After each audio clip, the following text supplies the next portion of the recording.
नमस्कार मित्रांनो. मागच्या व्हिडिओमध्ये आपण मॉड्यूल्स पहिले किंवा फर्स्ट याचा आपण अभ्यास केला होता. आज आपल्याला मॉड्यूल्स 2चा अभ्यास या ठिकाणी करायचा आहे. यामध्ये दुसऱ्या मॉड्यूल्समध्ये कृत्रिम बुद्धिमत्ता आणि प्रशासनातील त्याचा उदय किंवा विकास यामध्ये प्रामुख्याने डिजिटल गव्हर्नन्स, ई गव्हर्नन्स याची वाटचाल देखील भारतातील आपल्याला अभ्यास करायची आहे. कृत्रिम बुद्धिमत्ता ही प्रामुख्याने AI ही जी संकल्पना आहे ही भारताच्या दृष्टिकोनातून अतिशय महत्त्वाची अशी संकल्पना आहे. कृत्रिम बुद्धिमत्ता AI आता केवळ एक दूरची संकल्पना राहिलेली नसून ती भारताच्या विकास प्रवाहाला सुनिश्चित करणारी एक महत्त्वपूर्ण परिवर्तनकारी शक्ती बनली आहे.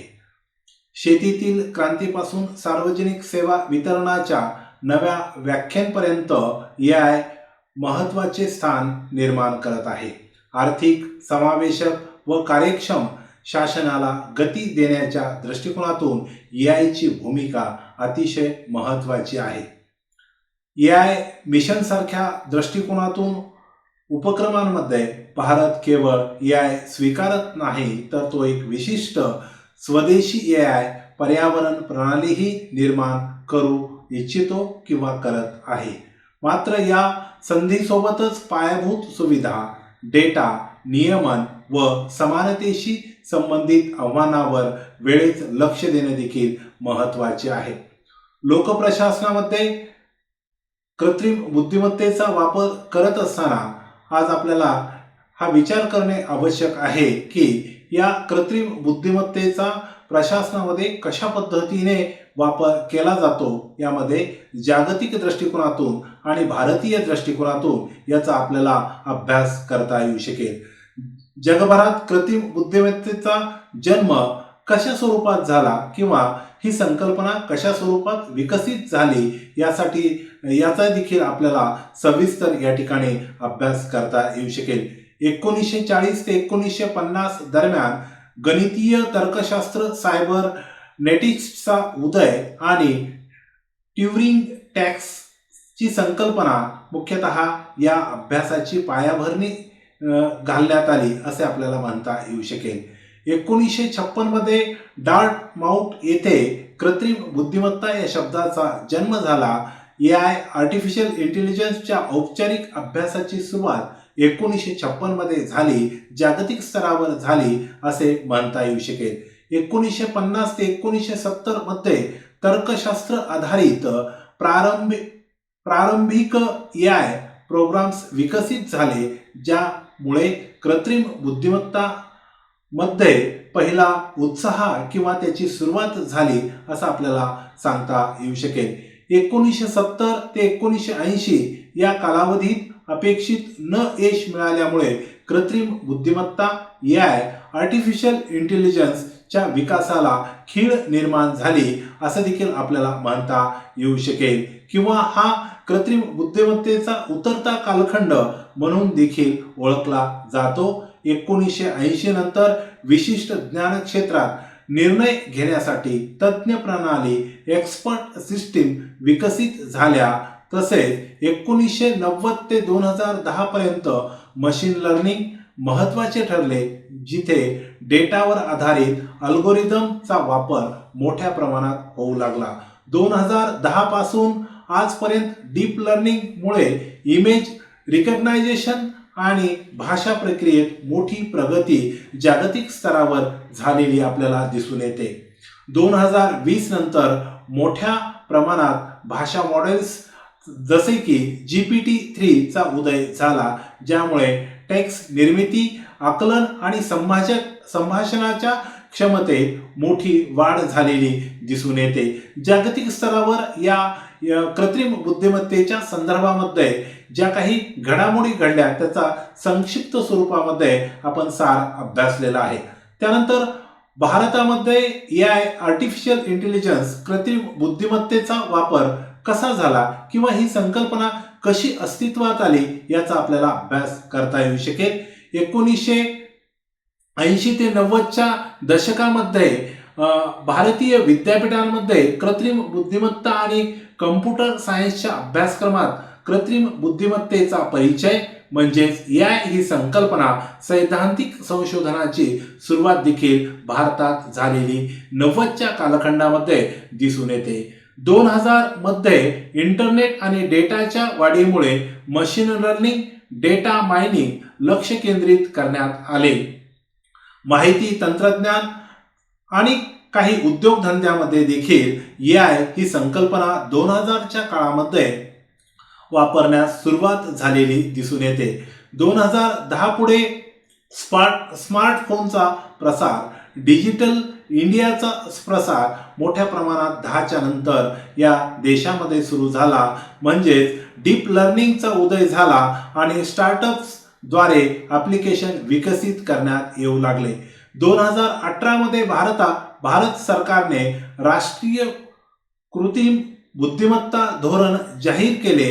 म्हणजे आर्टिफिशियल इंटेलिजन्स पॉलिसी भारत सरकारने निर्माण केली आणि ते देखील जाहीर करण्यात आली, ज्यामुळे कृत्रिम बुद्धिमत्ता संशोधनाला आणि व्यावसायिक वापराला अधिकृत प्रोत्साहन मिळाल्याचे देखील आपल्याला दिसून येते.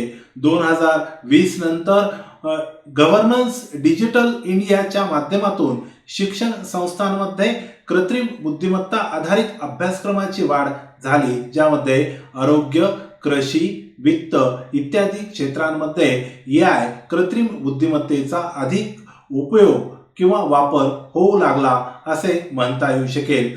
भारताच्या विकास प्रशासनामध्ये एआय ही एक महत्त्वपूर्ण संकल्पना आहे, ज्यामध्ये धोरण निर्मिती असेल किंवा धोरणाची आर्थिक गुणवत्ता तपासणे असेल.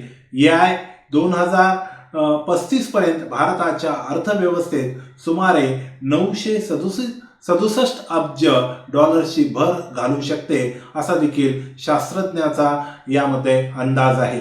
आर्थिक परिवर्तनाच्या दृष्टिकोनातून एआयची भूमिका ही देखील महत्त्वाची आहे.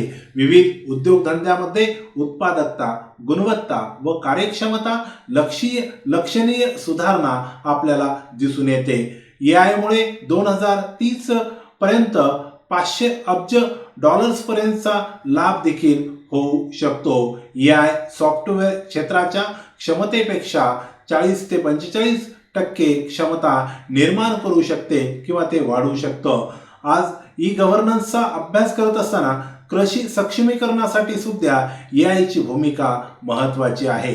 एआय आधारित पीक निरीक्षण व अंदाज विश्लेषण शेतीत क्रांती आणत आहे. मायक्रोसॉफ्टच्या एआय सोईंग ऑपने आंध्र प्रदेशामध्ये शेंगदाणा उत्पादनामध्ये 30% वाढ झालेली भारतात दिसून येते. त्याचबरोबर आरोग्य सेवा सुधारण्यामध्ये देखील अनेक स्टार्टअप निर्माण झालेली आहेत आणि हे स्टार्टअप मुख्यतः एआय आधारित निदान करत आहेत. दुर्गम भागातील आरोग्य सेवा जास्तीत जास्त प्रभावीपणे करण्यासाठी आणि या एआयच्या माध्यमातून प्रशासनात प्रयत्न केलेले दिसून येतात. शिक्षण क्षेत्रामध्ये देखील अनेक सुधारणा मुख्यतः केल्या जात आहेत. न्यू एज्युकेशन पॉलिसी, राष्ट्रीय शैक्षणिक धोरण 2020 मध्ये देखील कृत्रिम बुद्धिमत्तेच्या आधारावर वेगवेगळे अभ्यासक्रम डिझाईन करण्यात आलेले आहेत. विद्यार्थ्यांच्या गरजेनुसार व्यक्तिगत शिक्षण अनुभव कोट्यावधी भारतीय विद्यार्थ्यांसाठी एआय आधारित शिक्षण मंच देखील निर्माण करण्यात आलेले आहे. ज्ञान व नव उपक्रमाचे लोकशाहीकरण मुख्यतः एआय संसाधनाने स्टार्टअपच्या माध्यमातून केलेले आपल्याला दिसून येते. शासन सुधारणा किंवा ॲडमिनिस्ट्रेटिव्ह रिफॉर्म्समध्ये देखील मोठ्या प्रमाणात एआयची भूमिका डिजिटल इंडिया ई गव्हर्नन्सच्या माध्यमातून आपल्याला सांगता येऊ शकेल. एआय मोठ्या डाटांचा तात्काळ विश्लेषण करून निर्णय घेण्यामध्ये मदत करतो. यामध्ये प्रामुख्याने पोलीस यंत्रणा असेल किंवा रस्ते वाहतूक मंत्रालय असेल की यामध्ये नियोजन, सुरक्षा सुधारण्यासाठी मोठ्या प्रमाणात डिजिटल गव्हर्नन्स किंवा मुख्यतः आपल्याला लोकप्रशासनाच्या माध्यमातून एआय वापरत असताना दिसून येते. सार्वजनिक क्षेत्रातील कार्यक्षमता, Delhi police crime mapping analysis देखील दिल्ली शासनाने निर्माण केलेली आहे. यामध्ये एआयची भूमिका अतिशय महत्त्वाची आहे. आर्थिक समावेशक AI आधारित क्रेडिट सोर्सिंग प्रणाली देखील भारतात ई लर्निंगच्या माध्यमातून, ई गव्हर्नन्सच्या माध्यमातून विकसित होताना प्रामुख्याने दिसून येते. आर्टिफिशियल इंटेलिजन्स यामध्ये प्रामुख्याने ई गव्हर्नन्सचा अभ्यास करत असताना किंवा त्याची भारतातील वाटचाल समजून घेत असताना आर्थिक समावेशक अशा स्वरूपाची AI आधारित क्रेडिट स्कोरिंग प्रणाली बँकिंग क्षेत्रामध्ये निर्माण झालेली आहे. मुख्यतः डेटाच्या आधारावर आर्थिक बॅलन्स कसे करता येऊ शकेल हे देखील बँकिंग क्षेत्रामध्ये आपल्याला दिसून येते. पर्यावरणीय व्यवस्थापकीय क्षेत्रामध्ये देखील AI प्रदूषण नियंत्रण करण्यामध्ये, प्रदूषणाचा अंदाज वर्तवण्यामध्ये, जनतेला त्या संबंधीचे उपाययोजना सुचवण्यामध्ये, हवामान मॉडेल्सद्वारे देखील पर्यावरणाचे धोके कमी करण्यासाठी आज पर्यावरण मंत्रालय AIच्या आधारावर मुख्यतः काम करताना दिसून येते.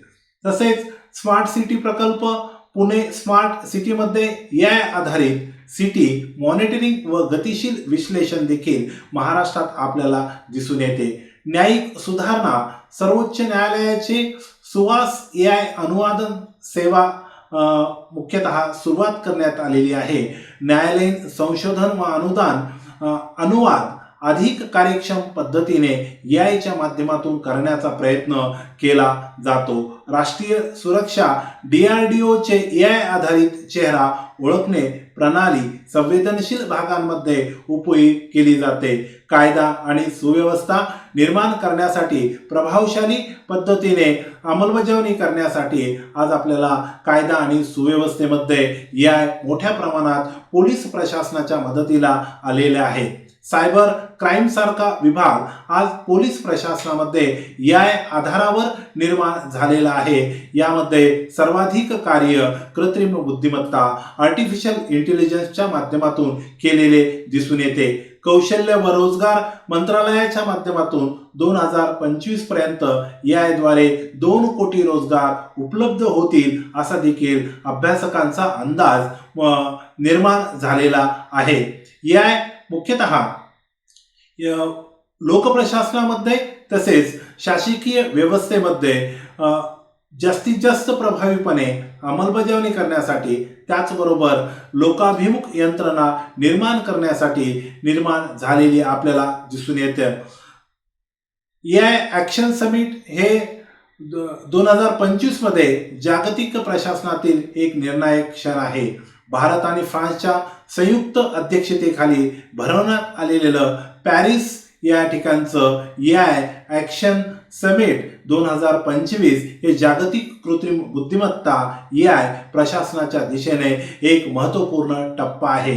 90 पेक्षा अधिक देश या समिटमध्ये सहभागी झाले होते आणि डिजिटल दरीपासून ते AI सुरक्षिततेपर्यंतच्या महत्त्वाच्या विषयावर पॅरिस समिटमध्ये मुख्यतः चर्चा करण्यात आली आणि जास्तीत जास्त क्षेत्रामध्ये AIचा वापर करून पायाभूत सुविधा मजबूत करण्यासाठी आणि लोकाभिमुख प्रशासनाची यंत्रणा निर्माण करण्यासाठी पॅरिस समिटमध्ये चर्चा घडवून आली. भारताची डिजिटल सार्वजनिक पायाभूत सुविधा, विज्ञान तंत्रज्ञानातील कौशल्य भारताला मुख्यतः अतिशय प्रभावीपणे जागतिक स्तरावर संशोधन करून भारतामध्ये ते जास्तीत जास्त प्रभावीपणे कसे लागू करता येऊ शकेल यासाठी देखील AIची भूमिका अतिशय महत्त्वाची आहे.